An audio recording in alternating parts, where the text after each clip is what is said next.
Hi friends, flavour by Shiba ಚಾನೆಲ್ಗೆ ಸ್ವಾಗತ. ಇವತ್ತಿನ ಸ್ಪೆಷಲ್ ಏನು ಅಂತ ಹೇಳಿದರೆ ಸಿಹಿ ಗೆಣಸಲ್ಲಿ ಹೋಳಿಗೆ ಮಾಡಿದ್ದೀನಿ.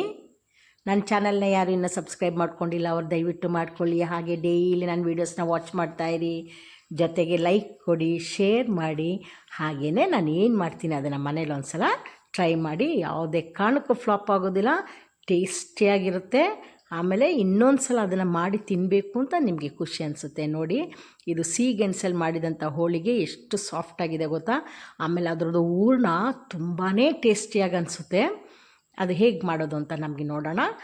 ಸಿಹಿ ಗೆಣಸು ತೊಗೊಂಡಿದ್ದೀನಿ, ಸ್ವೀಟ್ ಪೊಟ್ಯಾಟೊ ಇದನ್ನು ತೊಗೊಂಡ್ಬಿಟ್ಟು ಚೆನ್ನಾಗಿ ತೊಳೆದು ಆಮೇಲೆ ಕಟ್ ಮಾಡಿಬಿಟ್ಟು ಪೀಸಸ್ ಮಾಡಿ ಕುಕ್ಕರ್ಗೆ ಒಂದು ಸ್ವಲ್ಪ ನೀರು ಹಾಕ್ಬಿಟ್ಟು ಈ ಗೆಣಸು ಹಾಕಿ ಒಂದು 1/4 ಸ್ಪೂನು ಉಪ್ಪು ಹಾಕಿ, ಟೇಸ್ಟ್ ಬರುತ್ತೆ ಅದಕ್ಕೆ.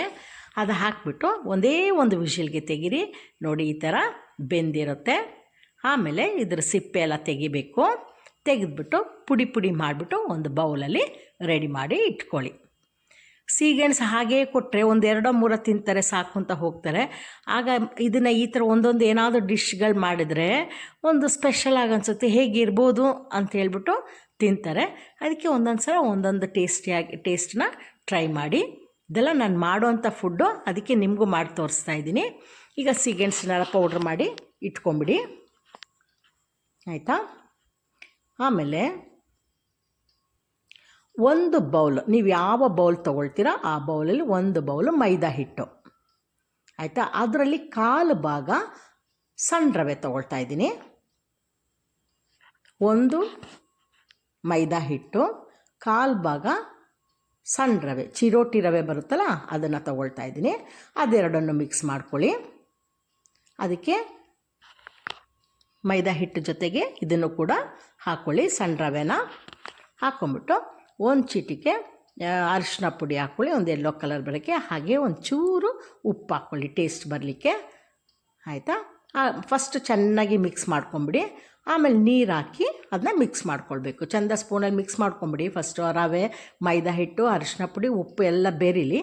ಆಮೇಲೆ ಸ್ವಲ್ಪ ನೀರು ಹಾಕ್ಕೊಂಡು ಚಪಾತಿ ಹಿಟ್ಟಕ್ಕಿಂತ ಸ್ವಲ್ಪ ಲೂಸಾಗಿ ಹಿಟ್ಟನ್ನು ಕಲಿಸ್ಕೊಳ್ಬೇಕು. ಈ ಥರ ಕಲಿಸ್ಕೊಳ್ಬೇಕು, ಸ್ವಲ್ಪ ಲೂಸಾಗಿರಬೇಕು. ಆಮೇಲೆ ಚೆಂದ ಎಣ್ಣೆ ಹಾಕಿ, ಮೇಲೆ ಎಣ್ಣೆ ಹಾಕಿ ಅದೆಲ್ಲ ಮಿಕ್ಸ್ ಮಾಡಿ ಎಣ್ಣೆ ಮೇಲೆ ಇರಬೇಕು, ಆ ಥರ ಬಿಡಿ. ಯಾಕಂದರೆ ನಮಗೆ ಎಣ್ಣೆ ವೇಸ್ಟ್ ಆಗೋದಿಲ್ಲ. ಒಬ್ಬಟ್ಟನ್ನ ತಟ್ಟುವಾಗ ಇದೇ ಎಣ್ಣೆ ತೊಗೊಂಡ್ರೆ ನಾವು ಮಾಡ್ಕೊಳ್ಬೋದು.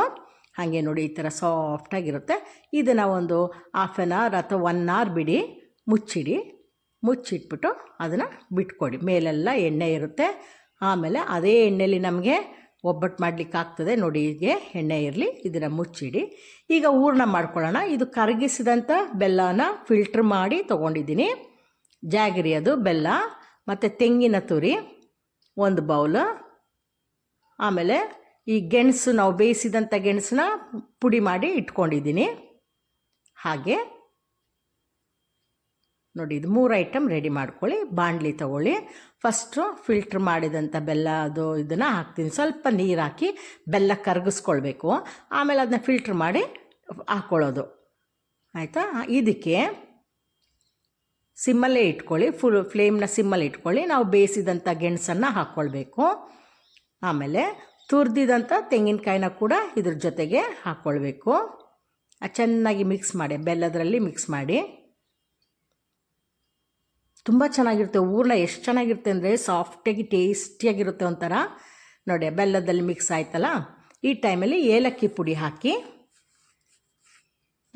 ಹಾಕ್ಬಿಟ್ಟು ತೆಂಗಿನ ತುರಿ ಹಾಕ್ಬಿಟ್ಟು ಚೆಂದ ಮಿಕ್ಸ್ ಮಾಡಿ ಆ ಬಾಣಲಿಲಿ ಹಿಂಗೆ ನಾವು ತಿರುಗಿಸಿ ಬರೋವಾಗ ಅದೊಂದು ಉಂಡೆ ಥರ ಬಂದು ಸೇರುತ್ತೆ, ಆಯಿತಾ. ತುಂಬ ಚೆನ್ನಾಗಿ ಅನಿಸುತ್ತೆ. ನನಗೆ ಭಾಳ ಖುಷಿ ಇದು ತಿನ್ನಲಿಕ್ಕೆ. ಜೊತೆಗೆ 1 ಸ್ಪೂನ್ ತುಪ್ಪ ಹಾಕಿ, ಆಗ ಇನ್ನೂ ರುಚಿ ಚೆನ್ನಾಗಿ ಅನಿಸುತ್ತೆ. ಆಮೇಲೆ ಅದೆಲ್ಲ ಹೊಂದ್ಕೊಳ್ಬೇಕು, ಒಟ್ಟಿಗೆ ಸೇರುತ್ತೆ. ಹಂಗೆ ಸೇರೋಂಥ ಟೈಮಲ್ಲಿ ಅದನ್ನು ಒಂದು ಬೌಲ್ಗೆ ತೆಗೆದಿಟ್ಕೊಳ್ಳಿ.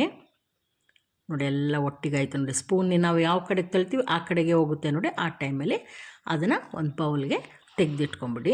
ಆಮೇಲೆ ಎಲ್ಲ ಸಣ್ಣ ಉಂಡೆ ಥರ ಮಾಡಿಕೊಂಡು ರೆಡಿ ಮಾಡ್ಕೊಳ್ಳೋಣ. ಹಿಂಗೆ ಮಾಡುವಾಗಲೇ ಹೂರ್ಣ ಒಂಚೂರು ತಿನ್ನಿ, ಟೇಸ್ಟ್ ಮಾಡಿ, ನಿಮ್ಗೆ ಗೊತ್ತಾಗುತ್ತೆ ಅದ್ರ ರುಚಿ ಏನು ಅಂತ.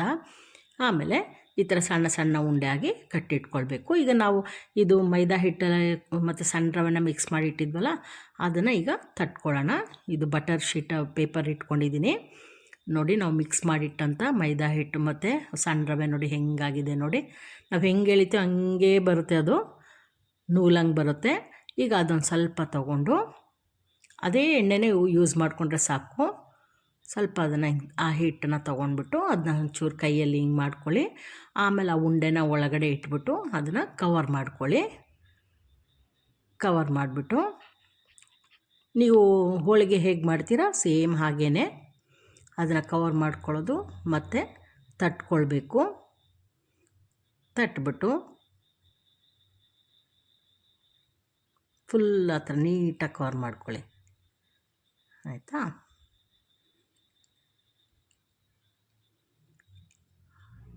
ಉಂಡೆ ನೀಟಾಗಿ ಬರುತ್ತೆ ನೋಡಿ, ಅದನ್ನು ತಟ್ಕೊಳ್ಳಿ. ಇಲ್ಲಾಂದರೆ ಇದ್ರ ಮೇಲೇ ಇನ್ನೊಂದು ಶೀಟ್ ಇಟ್ಬಿಟ್ಟು ಅದರಲ್ಲೂ ಕೂಡ ಪ್ರೆಸ್ ಮಾಡ್ಬೋದು. ಬಾಳೆ ಎಲೆಯಲ್ಲಿ ತಟ್ಬೋದು, ಅದರಲ್ಲೂ ತುಂಬ ಚೆನ್ನಾಗಿ ಬರುತ್ತೆ, ತೆಳುವಾಗಿ ಬರುತ್ತೆ. ಆಮೇಲೆ ಈ ಥರ ತಟ್ಟಿದ್ದನ್ನ ನೋಡಿ, ಈ ಥರ ಶೀಟಲ್ಲಿ ಬೇಕಾದರೂ ನೀವು ಟ್ರೈ ಮಾಡ್ಬೋದು, ಅದರಲ್ಲೂ ಚೆನ್ನಾಗಿ ಬರುತ್ತೆ, ಆಯಿತಾ. ಇಲ್ಲ ಬರೀ ಕೈಯಲ್ಲೇ ತಟ್ಬೋದು, ಹಾಗೂ ಮಾಡ್ಬೋದು. ನಾವು ಹೆಂಗೆ ಬೆರಳಲ್ಲಿ ಜರುಗಿಸ್ತೀವಿ ಅದೇ ಥರನೇ ಪಕ್ಕ ಹೋಗುತ್ತೆ ಅದು. ಮೇಲೊಂದು ಶೀಟ್ ಇದ್ದರೆ ಹಾಗೂ ಮಾಡ್ಬೋದು. ಇಲ್ಲಾಂದರೆ ಬರೀ ಒಂದೇ ಶೀಟ್ ಇಟ್ಬಿಟ್ಟು ಮಾಡ್ಬೋದು, ಬಾಳೆ ಎಲೆಯಲ್ಲಿ ಮಾಡ್ಬೋದು. ಹಾಗೆ ನೀವು ಅದನ್ನು ತೆಗೆದುಬಿಟ್ಟು ತವದ ಮೇಲೆ ಹಾಕಬೇಕು. ಇದು ತವ ಬಿಸಿ ಆದಮೇಲೆ ಸಿಮ್ಮಲ್ಲಿ ಇಟ್ಕೊಂಬಿಡಿ. ಇಟ್ಬಿಟ್ಟು ಆಮೇಲೆ ಇದನ್ನು ಶೀಟನ್ನು ತೆಕ್ಕೊಳ್ಬೇಕು. ಒಂಚೂರು ಅಂಟ್ಕೊಳ್ದಾಗೆ ನೀಟಾಗಿ ಬರುತ್ತೆ.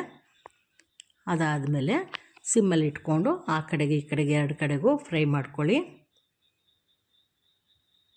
ಹೀಗೆ ಲೈಟಾಗಿ ಫ್ರೈ ಮಾಡಿಕೊಂಡು ಸರ್ವ್ ಮಾಡ್ಕೊಳ್ಳೋಕ್ಕೆ ರೆಡಿ ಮಾಡ್ಕೊಳ್ಳಿ. ಅದ್ರ ಮೇಲೆ ಬೇಕಾ ಇನ್ನೊಂಚೂರು ತುಪ್ಪ ಹಾಕ್ಕೊಳ್ಳಿ, ತಿನ್ನೋಕ್ಕೆ ಚೆನ್ನಾಗಿರುತ್ತೆ ನೋಡಿ. ಎಷ್ಟು ಸಾಫ್ಟಾಗಿರುತ್ತೆ ಅಂದರೆ ಹತ್ತಿ ಮುಟ್ದಂಗೆ ಇರುತ್ತೆ ಅದು. ಆಮೇಲೆ ಬಿಸಿ ಇದ್ದಾಗ ತಿನ್ನೋಕ್ಕೆ ತುಂಬಾ ಚೆನ್ನಾಗಿ ಅನಿಸುತ್ತೆ.